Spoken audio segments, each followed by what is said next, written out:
في إطار دعم وتعزيز اللغة العربية، أقامت كلية التربية بجامعة القاسم الخضراء مهرجانًا حمل عنوان اللغة العربية تاج الثقافة وجوهرة الهوية ودرعنا الفكري والثقافي، احتفاء باليوم العالمي للغة الضاد. هذا وشهد الاحتفال حضورا مميزا من شخصيات سياسية وأكاديمية ونخب أدبية وثقافية في محافظة بابل. حضرنا اليوم احتفالية للاحتفال باللغة وأهمية اللغة العربية، وشاهدنا الكثير من الجهود المبذولة لهذا المهرجان المهم.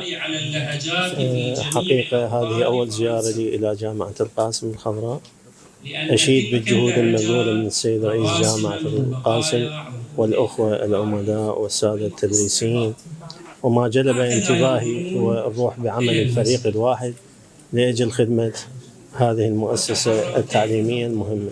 تخلل المهرجان مشاركات من جمعيات ومؤسسات تعنى بالجانب الثقافي والأدبي وقصائد شعرية بنكهة الفصاحة وجمال الكلمات العربية ورصانتها. مبادرة طيبة تستحق الشكر والتقدير أن تقوم جامعة القاسم الخضراء بعقد مثل هذه المؤتمرات الفكرية الثقافية، وأن تمد جسور الثقافة والإبداع مع الواجهات الثقافية الأخرى في المحافظات، وتهتم بالشعر واللغة العربية، وهذا الحقيقة يحسب لها ويسجل لها كمبادرة طيبة لأنها غير مختصة في اللغة العربية ومفرداتها.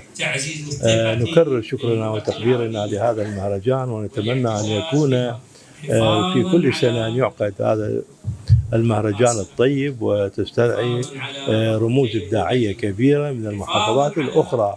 لم يخلو المهرجان من محاضرات نوعية بيّنت أهمية الاهتمام باللغة العربية، والتي تعد لغة القرآن الكريم، تحمل بطياتها خصائص الأمة وتطوراتها وعقيدتها وتاريخها الإسلامي.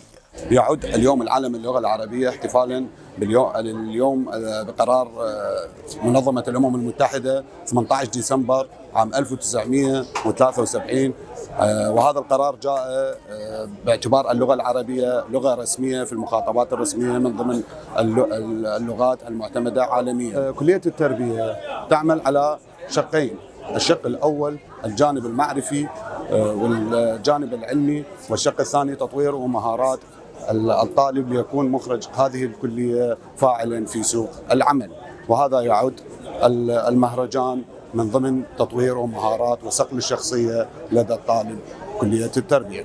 اللغة العربية من أكثر اللغات شرفا وفخرا، كيف لا وهي لغة القرآن الكريم، لغة حباها الله حرفا خالدا فتضوعت عبقا على الأكوان وتلألأت بالضاد تشمخ عزة وتسيل شهدا في فم الأزمان. من داخل جامعة القاسم الخضراء، منذر الجبوري.